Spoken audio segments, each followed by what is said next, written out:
So what I bring to the table is, I think, a lot of diverse experience throughout the entire county. And I think that I'm a really good listener, and I understand that some issues have two sides, that a lot of issues aren't just one-sided. I want to hear what people think, and I believe that I'm the person who can bridge the gap between the city and the county, and maybe bringing us more together, working together as two governments, working together more. And I'm just really excited about the possibility of all the people that I've met in government, elected officials, staff of county and city. I'm so excited to actually just be part of it. Well, so if I'm someone on the street and let's say you do manage to become a city council member, what exactly is going to be your attitude towards me as someone on the street? Well, I think my attitude toward you will be the way that my attitude is toward everybody I meet on the street, because I meet thousands of people every day in my store. I walk everywhere I go. My attitude is, let me hear from you. Let me hear what your priorities are. Let me hear what's important to you and where you see our city going in the future. I have some priorities of that I think are important, but I want to hear what's important to the other people.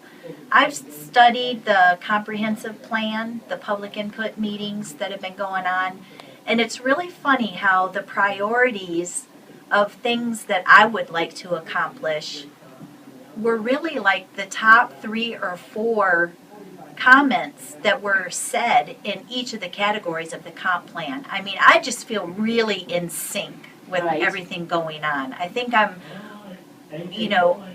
I feel like I can explain issues to people on the street because I go to every city council meeting possible, all the workshops, all the retreats, I'm glad you all can the comprehend council them. meetings. I just feel like I have a deep understanding of what's going on. I mean, for 3 years I've been very, very involved in attending all the meetings. So I feel like I can bring an education and an understanding behind why things are the way they are. I think that's, in my opinion, I think that's what it takes. I think a city council member really needs to have their finger on the pulse of the town and of the people, and need to know exactly where everyone's coming from and kind of what they're looking for. If I were someone on the street and I knew you were a city councilman and I knew there was a big issue coming up or whatever, how much of what I would have to say to you would you carry into the council meeting? Would you kind of say to yourself, well, okay, that's a little extremist over there, or would you carry my comments to the meeting with you? Well, number one, the answer to that question is that I think diversity of opinion is what's going to make us great. I learned that in my shop.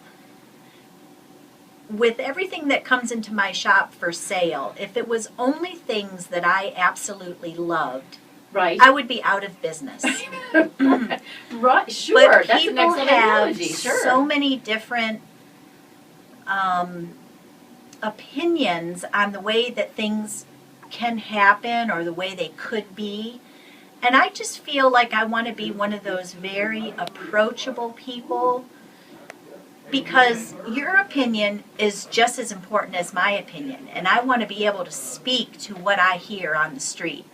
People come into my shop every day, and I mean, I probably talk to 5, 6, 7 people about city doings every single day.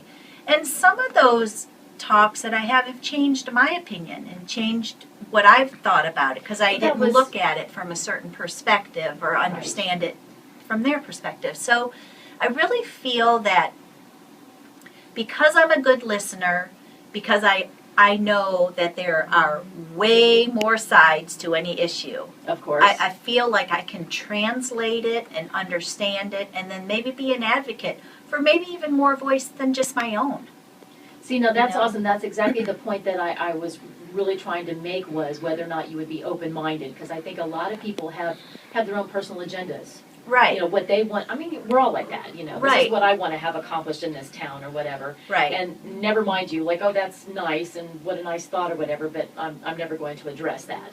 So I like, Right. basically what you just said is that you're open-minded, and that maybe one way of looking at something, listening to someone on the street may open your eyes. Right. Oh, wow, this is kind of interesting. Right. So, And it's not to say that I don't have some priorities that I would Of like to course. focus on, because I do. I feel deeply that they're to the betterment of our whole community. But I want to hear, you know, sometimes people's interest or opinion on a certain topic isn't necessarily on the big picture. It's an aspect of course. of one piece. Right. And so I just think that we can take those opinions and create a better strategy for our whole town. I don't know. Everybody has so much great input, and I don't want to miss anybody's. I've heard a handful. Right. I'm sure you have. Well, we're out of time, but what I'd like for you to do is just say, what is it exactly, what do you want everyone to know about your potential running for city council? What do you want people to know about you as Kim Provost? Okay. Well, I would love for them to know the things that a couple of the things that I would stand for and that I would support. I want people to know that my priority for downtown and for the community is economic development. And I know that sounds kind of blasé and everybody's saying that now, but I think what that means is investment in our community. And I also believe that water is our future. Okay. And I think that those are three of the biggest issues. Now, if you break those down, what that means to me is that you invest in your downtown master plan. Because if we don't have enough confidence to invest in ourselves, who else is going to? Of course. I also believe that safeguarding and securing our fresh water for residential and commercial uses in the future is critical. I also believe that we should embrace our special districts like Rosenwald and the Railroad Community, Pisgah Forest, and Davidson River Village, because I think that we can find that each one of those places has something unique and that our community can capitalize on. And then I also believe that we should build on our natural resources, arts, and make sure we have connectivity and walkability and support Bracken Mountain. Excellent, excellent. Thank you so much, Kim, for coming in today. Thank you. Such a pleasure. I appreciate this opportunity. Thanks, Alrighty. Kimba. You're welcome. This is Kimba Colley.